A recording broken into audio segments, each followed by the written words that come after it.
அன்னை தகவல் சேனலில் இன்றைக்கி என்ன பார்க்க போகிறோம் அப்படின்னா, paramedical diploma, paramedical certificate, lateral entry B Pharm course call for பண்ணியிருக்காங்க.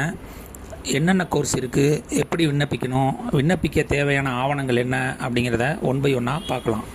அட்மிஷன் 2025-26க்கு என்னென்ன கோர்ஸுக்கெல்லாம் கால்ஃபார் பண்ணியிருக்காங்க அப்படின்னா, diploma in pharmacy, diploma in optometry, paramedical diploma அல்லது certificate course, multipurpose hospital worker கோர்ஸுக்கு கண்டக்ட் பண்ணியிருக்காங்க. இதை தவிர பிஃபார்ம் லேட்ரல் என்ட்ரி கோர்ஸுக்கும் கண்டக்ட் பண்ணியிருக்காங்க. நெக்ஸ்ட்டு, இதில் எந்த கோர்ஸை நீங்கள் படிக்கணும்னு விரும்ப போகிறீங்களோ அந்த கோர்ஸை கிளிக் பண்ணிங்க அப்படின்னா நெக்ஸ்ட்டு காலம் இது மாதிரி வரும் ரிஜிஸ்ட்ரேஷன். இதில் குவாலிஃபையிங் எக்ஸாமினேஷன், இதுக்கு முன்னாடி நீங்கள் என்ன படித்து முடிச்சிருக்கீங்களோ அதை கிளிக் பண்ணோம். ஃபார் எக்ஸாம்பிள் 12th முடிச்சிருந்தீங்க அப்படின்னா அந்த 12th ஹெச்எஸ்சி அப்படின்னு வரும். அதை கிளிக் பண்ணிங்க அப்படின்னா உங்களுடைய டேட் ஆஃப் பர்த் கேட்கும். டேட் ஆஃப் பர்த் என்ட்ரி பண்ணிவிட்டு குவாலிஃபையிங் இயர் எந்த வருஷம் முடிச்சிங்க, 2025, 24, 23 அதுங்கிறத கிளிக் பண்ணுங்கள். நெக்ஸ்ட்டு, உங்களுடைய 12th மார்க் ஷீட்டில் ரிஜிஸ்டர் நம்பர் அப்படின்னு ஒன்று இருக்கும், பர்மனண்ட் ரிஜிஸ்டர் நம்பர்னு இருக்கும். அதை என்ட்ரி பண்ணிங்க அப்படின்னா ஆட்டோமேட்டிக்காக name of the certificate 12th mark ஷீட்டில் உங்கள் பேர் எப்படி இருக்குமோ அது கடைசி காலத்தில் டிஸ்பிளே ஆகிடும். குவாலிஃபையிங் இயருங்கிறத போட்டிருக்குங்க. அதுக்கு அடுத்தது 11வது நீங்கள் பாஸ் ஆகிட்டீங்களா அப்படின்னு கேட்டுரும்.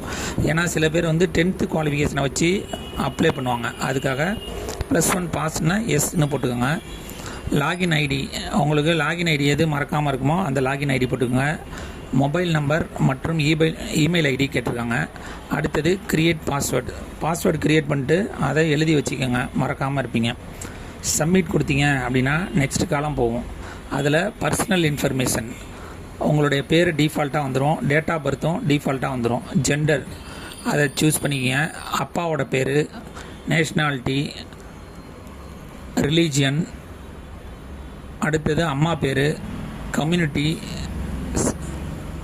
சப்காஸ்ட் நேமும் கேட்டிருக்காங்க. Place of birth, Aadhaar number, உங்களுடைய ஆதார் நம்பரை என்ட்ரி பண்ணுங்கள். அதுக்கு கீழ்காலத்தில் ஆதார் கார்டில் உங்கள் பேர் எப்படி இருக்கோ அதே மாதிரி இதில் என்ட்ரி பண்ணுங்கள். சில பேருக்கு ஆதார் கார்டில் பேர் அப்பா பேர் உங்களுடைய ஆதார் கார்டில் இருந்துச்சுன்னா அதே மாதிரி உங்கள் பேர் அப்பா பேரை என்ட்ரி பண்ணுங்கள். சில பேருக்கு முன்னாடி இனிஷியல் இருக்கும், அந்த மாதிரி இருந்துச்சுன்னா ஆதாரில் எப்படி இருக்கோ அதே மாதிரி என்ட்ரி பண்ணுங்கள். பிளட் குரூப்பு, என்ன பிளட் குரூப்பு அப்படிங்கிறத செலக்ட் பண்ணுங்கள். நெக்ஸ்ட்டு, கம்யூனிட்டி சர்டிஃபிகேட்டு ஃபோட்டோவோட உள்ள ஜாதி சான்றிதழை வச்சு இதுக்கு அப்ளை பண்ணுங்கள்.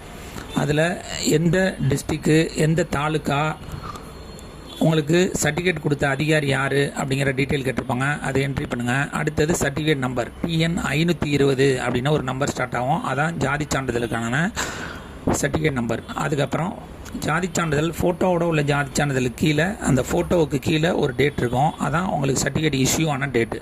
அந்த டேட்டை என்ட்ரி பண்ணுங்கள். அடுத்தது கம்யூனிகேஷன் அட்ரஸ் மற்றும் பர்மனண்ட் அட்ரஸ் அப்படின்னு சொல்லியிருக்காங்க. நீங்கள் எந்த அட்ரஸில் இருக்கீங்களோ அந்த அட்ரஸை ஃபில் பண்ணுங்கள். மோஸ்ட்லி ஆதார் கார்டில் உள்ள அட்ரஸை பண்ணுறது நல்லது. அடுத்தது ஸ்பெஷல் ரிசர்வேஷன் இன்ஃபர்மேஷன், ஏதாவது நீங்கள் ஃபிசிக்கலி சேலஞ்சு இல்லைனா எக்ஸ் சர்வீஸ்மேன் கேண்டிடேட்டாக இருந்தீங்க அப்படின்னா எஸ்ன்னு கொடுத்து பண்ணுங்கள், இல்லைனா நோன்னு கொடுத்துட்டு சப்மிட் கொடுத்தீங்கன்னா அடுத்த காலம் போயிடும். அதுக்கு அடுத்தது ஸ்கூல் ஆஃப் ஸ்டடி இன்ஃபர்மேஷன்னு கேட்பாங்க. அதாவது 6வதுலேருந்து 12வது வரலும் தமிழ்நாட்டில் படித்தவங்களா அப்படின்னு கேட்பாங்க. ஆமாம் அப்படின்னா எஸ்ன்னு கொடுங்க. நெக்ஸ்ட் கொஸ்டின், 6வதுலேருந்து 12வது வரலும் தமிழ்நாடு கவர்மெண்ட் ஸ்கூலில் படிச்சிங்களா அப்படின்னு கேட்பாங்க. எஸ்ஸுனா எஸ்ன்னு கொடுங்க. கவர்மெண்ட் எய்டட் ஸ்கூலில் படிச்சிருக்கீங்க இல்லை ப்ரைவேட்டில் படிச்சிருக்கீங்க அப்படின்னா நோன்னு கொடுங்க. அதுக்கு அடுத்த காலத்தில் 6வதுலேருந்து 12வது வருஷம் 12வது வரையிலும் எந்த வருஷம் படிச்சிங்க, எந்த ஸ்கூலில் படிச்சிங்க, ஸ்கூல் டைப் என்ன, ஃபார் எக்ஸாம்பிள் கவர்மெண்ட்டா, கவர்மெண்ட் எய்டடா, ப்ரைவேட்டா அப்படிங்கிறத செலக்ட் பண்ணுற மாதிரி இருக்கும். எந்த டிஸ்ட்ரிக்டில் படிச்சிங்க, எந்த ஸ்டேட்டில் படிச்சிங்க அப்படின்னு கேட்டிருக்காங்க. இது சப்மிட் கொடுத்தோன்னே அடுத்த காலத்துக்கு போவோம். அதில் அகாடமிக் இன்ஃபர்மேஷன், ஹையர் செகண்டரி அதோட ரோல் நம்பர் என்ன அப்படின்னு கேட்டிருக்காங்க. அடுத்தது நேம் ஆஃப் தி போர்டு, எந்த போர்டில் நீங்கள் முடிச்சிங்க, தமிழ்நாடு ஸ்டேட் போர்ட் ஆஃப் தமிழ்நாடா இல்லை CBSEயா இல்லை ப்ரைவேட்டா அப்படிங்கிறத என்ட்ரி பண்ணிக்கிங்க. குவாலிஃபையிங் இயர், எந்த வருஷம் முடிச்சிங்க அப்படிங்கிறதையும் கேட்குறாங்க. எந்த அட்டம்ப்டில் முடிச்சிங்க, அதாவது ஃபஸ்ட் அட்டம்ப்ட்லேயே முடிச்சிங்களா, இல்லை அரியர் அதாவது ஃபெயில் ஆகி மறுபடியும் பாஸ் ஆகி செகண்ட் அட்டம்ப்டில் முடிச்சிங்களா அப்படிங்கிற டேட்டை கேட்குறாங்க. உங்களுடைய 12th மார்க் ஷீட்டில் குரூப் கோட் அப்படிங்கிற ஒரு ஆப்ஷன் இருக்கும். அந்த குரூப் கோடுங்கிறத என்ட்ரி பண்ணிக்கிங்க.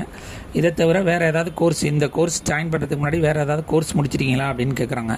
எஸ்ஸுனா எஸ்ன்னு போடுங்க, இல்லை இதுதான் டேரெக்டாக நான் பண்ணுற முதல் கோர்ஸு அப்படின்னா நோன்னு போட்டுருங்க.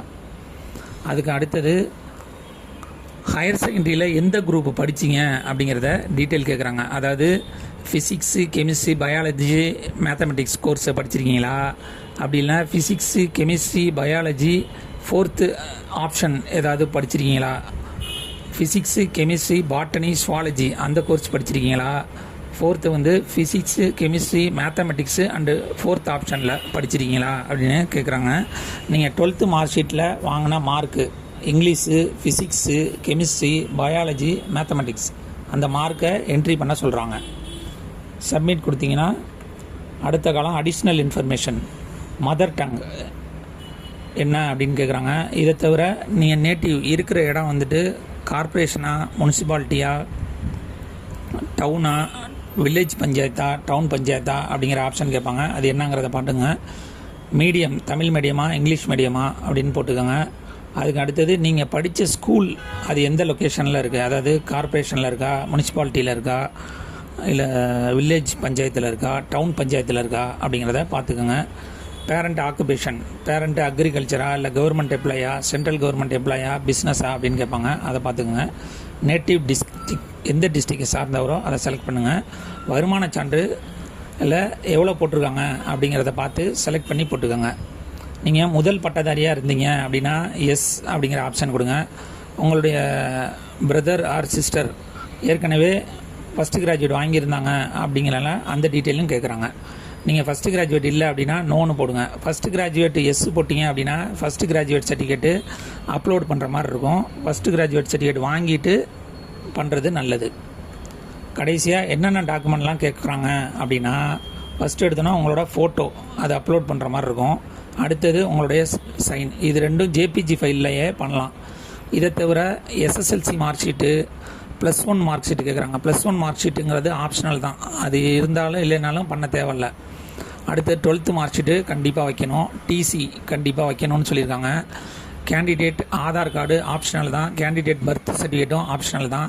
நேட்டிவிட்டி சர்டிஃபிகேட்டுங்கிறத வைக்கணும் அப்படின்னு சொல்லியிருக்காங்க. அடுத்தது கம்யூனிட்டி சர்டிஃபிகேட், ஸ்டூடெண்ட்டோட கம்யூனிட்டி சர்டிஃபிகேட்டு, ஃபோட்டோவோட உள்ள கம்யூனிட்டி சர்டிஃபிகேட் வைக்கிறது நல்லது. அதே மாதிரி 6வதுலேருந்து 12வது வரலும் தமிழ்நாட்டில் படிச்சிங்க அப்படிங்கிறதுக்காக சர்டிஃபிகேட் நீங்கள் படித்த ஸ்கூலில் வைக்க சொல்லியிருக்காங்க. கண்டிப்பாக அதை வாங்கி வைங்க. அடுத்தது பேரண்ட்டோட கம்யூனிட்டி சர்டிஃபிகேட், அப்பாவோட ஜாதி சான்றிதழ், ஃபோட்டோவோட உள்ள ஜாதி சான்றிதழ் வாங்கி வைக்கிறது நல்லது. கடைசியாக பேரண்ட்டோட Aadhaar card, ration card, driving licence, voter ID, passport இது வந்து ஆப்ஷனல் தான். அதனால் அதை வச்சாலும் வைக்கலனாலும் ஒன்றும் பிரச்சனை இல்லை. இது கடைசியாக சொன்ன எல்லா டாக்குமெண்ட்டும் நீங்கள் பிடிஎஃப்பில் போடணும். ஃபோட்டோ சைன் மட்டும்தான் ஜேபிஜி ஃபைலாக போட்டால் போதும். மற்ற டாக்குமெண்ட் எல்லாமே பிடிஎஃபாக கன்வெர்ட் பண்ணி போடுற மாதிரி இருக்கும். கடைசியாக விண்ணப்பிக்க தேவையான ஆவணங்கள் என்னென்ன அப்படிங்கிறத தெரிஞ்சுக்கோங்க. Mail ID, cell number, Aadhaar card, SSLC mark sheet, +2 mark sheet, TC, EMIS number, ஜாதி சான்றிதழ், அப்பாவோட ஆதார் கார்டு, அப்பாவோட ஜாதி சான்றிதழ், வருமான சான்று, இருப்பிடச் சான்றிதழ், நேட்டிவிட்டி சர்டிஃபிகேட், கடைசியாக 6வதுலேருந்து 12வது வரலும் படித்த போனஃபைட் சர்டிஃபிகேட் மற்றும் வருமான சான்று. விண்ணப்பிக்க கடைசி நாள் 23/7/2025. நன்றி, வணக்கம்.